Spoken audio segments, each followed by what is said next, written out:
तो हम लोग बात कर रहे थे भाव की। तो भाव में जैसे प्रथम भाव जो होता है वो होता है सेहत का, रंग रूप का।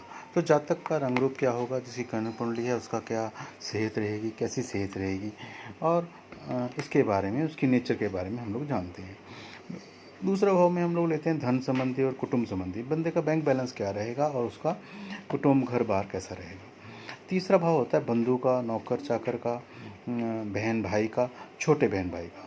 इससे हम इसकी जो है गणना करते हैं, बहन भाई के सुख का, बहन भाई की आयु का, बहन भाई के सब चीज़ों का हम लोग यहीं से अध्ययन करते हैं। और चौथे भाव को हम देखते हैं ज़मीन जायदाद के लिए, वाहन के लिए, कौन सी गाड़ी होगी, कार होगा, क्या होगा, और माता के सुख के बारे में देखते हैं। पांचवें भाव में हम विद्या को देखते हैं और संतान को देखते हैं। इसमें विद्या कितना एजुकेटेड व्यक्ति है, कितनी व्यक्ति में किसी को सलाह देने की शक्ति है, या संतान कैसी है, संतान पुत्र होगा, पुत्री होगी, और कितनी संतान होगी, इस सब का अध्ययन हम इस भाव से करते हैं। उसके बाद आ जाता है छठा भाव। छठा भाव रोग का होता है, ऋण का होता है और मामा का होता है। तो मतलब इस भाव से हम ये देखते हैं कि व्यक्ति को जन्म में, ज़िंदगी में कौन कौन से रोग लगेंगे, कब कब लगेंगे, ऋणी तो नहीं होगा, ऋणी होगा तो कब ऋणी होगा, कब ऋण मुक्त होगा वो। तो ये सारी चीज़ें हम इससे अध्ययन करते हैं। और फिर सातवां भाव आ जाता है पत्नी का। पत्नी या पति, मतलब पत्नी की कुंडली में पति देखते हैं, पति की कुंडली में पत्नी देखते हैं। तो मतलब पति या पत्नी। और व्यापार भी हम इससे देखते हैं कि बड़ा अच्छा व्यापार कोई व्यापारी करता है तो उसका सप्तम भाव बहुत अच्छा होता है, तो वो व्यापार में बहुत पारंगत होता है। उसके बाद हम लोग आ जाते हैं आठवें भाव में। आठवां भाव बेसिकली आयु का भाव होता है। नया अनुसंधान भी इससे देखा जाता है, समुद्री यात्रा भी इससे देखी जाती है, पर ज़्यादातर मुख्यतः इस पर हम आयु और मृत्यु का ही विचार करते हैं।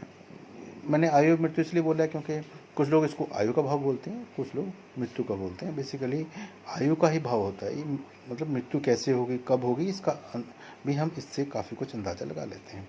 बाकी में आयु का प्रॉपर कैलकुलेशन तो पूरे जनकुंडली देख के कैलकुलेशन के हिसाब से अलग विधियाँ दी हुई हैं, उसके हिसाब से हम आयु निकालते हैं। और फिर नौवां भाव आ जाता है भाग्यस्थान का। आपको भाग्य कितना तेज है, और आपका विदेश यात्रा होगी कि नहीं होगी, ये सब चीज़ें। इसके बाद हम आ जाते हैं 10वें भाव में। 10वें भाव में हम लोग देखते हैं कि राज्य, आपका ऑफिस सेटअप कैसा है, आपका पिता का सुख आपको कैसा है, पैतृक संपत्ति मिलेगी कि नहीं मिलेगी, ठीक है। तो ये सारी चीज़ें हम लोग इसमें हम ये भी देखते हैं कि आपको जो यात्रा होती है, धार्मिक यात्रा होती है, ठीक है, उसके बारे में भी हम यहीं से अंदाज़ा लगाते हैं, प्रॉपर इसी से ही देखते हैं।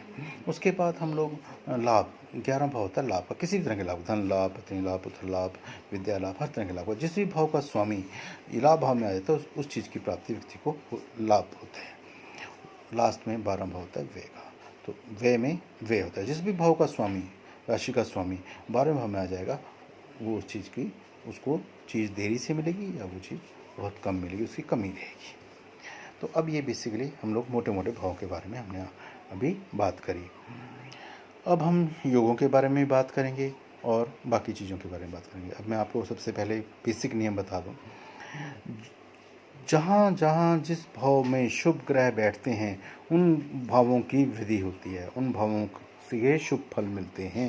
ये एक बेसिक फार्मूला पराशर ऋषि, कालिदास, सबका यही है कि जहाँ जहाँ शुभ ग्रह बैठेंगे वहाँ शुभ फल मिलेंगे, जहाँ पापी ग्रह बैठेंगे वहाँ अशुभ फल मिलेंगे। ये एक बेसिक फार्मूला है। और जहाँ जहाँ शुभ ग्रह की दृष्टि होगी वहाँ शुभ फल मिलेगा, जहाँ पाप ग्रहों की दृष्टि होगी वहाँ कष्ट मिलेगा। ये एक फार्मूला है, ठीक है। तो जिस भाव का स्वामी जहाँ जहाँ बैठता है उसके हिसाब से फल मिलता है।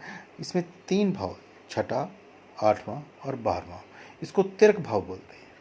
यानी कि जिस भी भाव का स्वामी छठे में, 8वें में, 12वें में बैठ जाए उसको अच्छा नहीं माना जाता, उसकी कमी रहती है व्यक्ति की ज़िंदगी में, ठीक है। तो जैसे कि एग्जांपल दूं मैं, मान लो चतुर्थ भाव का स्वामी अगर छठे भाव में आ जाए तो ये स्थान पानी से, वाहन से गिरने का योग बनाता है। छठा भाव गिरने का होता है, तो व्यक्ति इस तरह से चोट लगने का योग बनता है। इसी तरह से अगर चतुर्थ भाव का स्वामी 12वें भाव में बैठ जाए तो उसको बहुत देर के बाद मकान और वाहन का सुख मिलता है, बशर्ते बाकी ग्रह भी देखे जाते हैं। कई बार क्या होता है कि इसका स्वामी यहाँ बैठ गया, पर यहाँ पर कोई अच्छा ग्रह बैठ गया तो सुख जल्दी भी मिल जाता है। बहुत सारी जनकुंडली देख के भी चलता है। बेसिक फार्मूला यही है कि जिस भी भाव का स्वामी छठे आठवें भाव में होगा, उस भाव से संबंधित चीज़ की व्यक्ति को कमी रहेगी। ये एक बेसिक फार्मूला है। तो शुभ ग्रह शुभ फल देते हैं, शुभ ग्रह शुभ फल देते हैं, अशुभ भाव छठा आठवां बारहवां भी अशुभ फल देते हैं।